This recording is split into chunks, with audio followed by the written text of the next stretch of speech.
Can you hear me now? Yeah. Due to its brilliance, that's a hard paper to follow, but I'm going to try to with a hard Brexit paper. There's no jokes as well. It's called Brexit Ha Ha. The gag of psychoanalysis is that two people walk into a room in search of the punchline. Their hope is that through the work they'll find one, maybe one that's already there in that knowledge that doesn't yet know itself, that is the unconscious. Maybe even they'll find one in the form of a new signifier. The very search itself concerns Freud's analysis, terminable and interminable, the latter clause of which Lacan is at pains to remind us in Seminar 5 could more properly be translated as something like analysis to the power of infinity.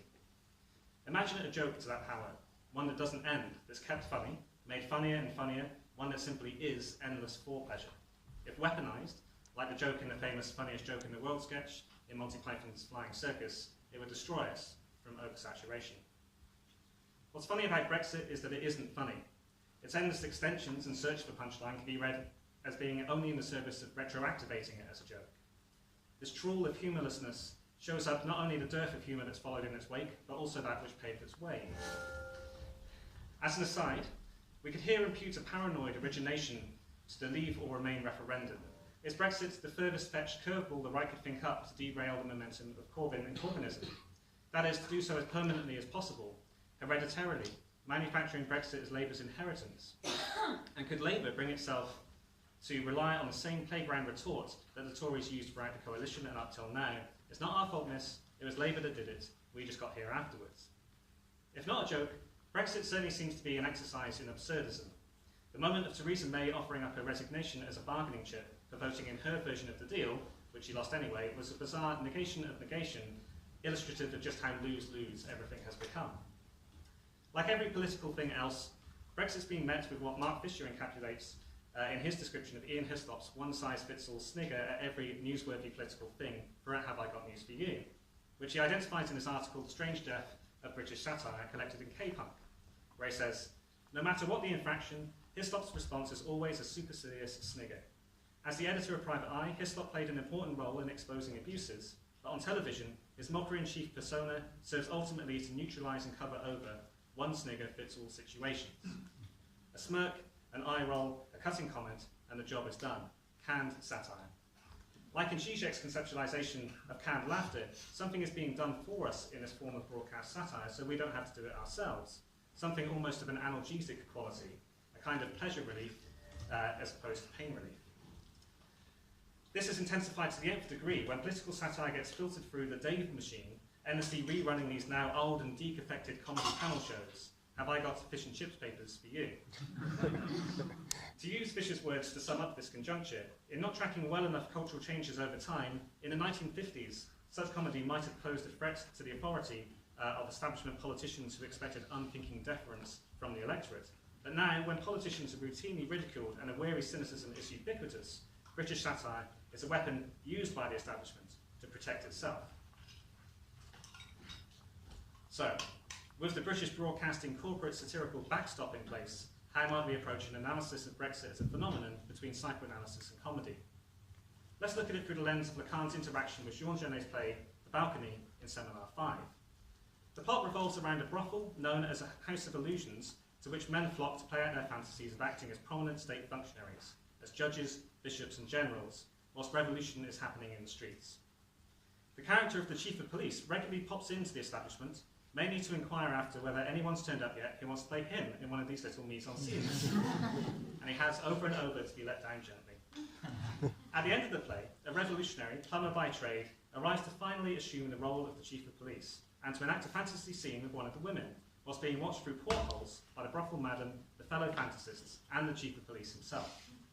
In Lacan's summary, presumably from memory of one of the play's first performances, he says, once the character, who is actually the heroic figure in the drama, has been clothed in all the trappings of the chief of police, the prostitute makes the gesture of throwing in his face, after he has cut it off himself, that with which, as she coyly puts it, he will never deflower anybody again.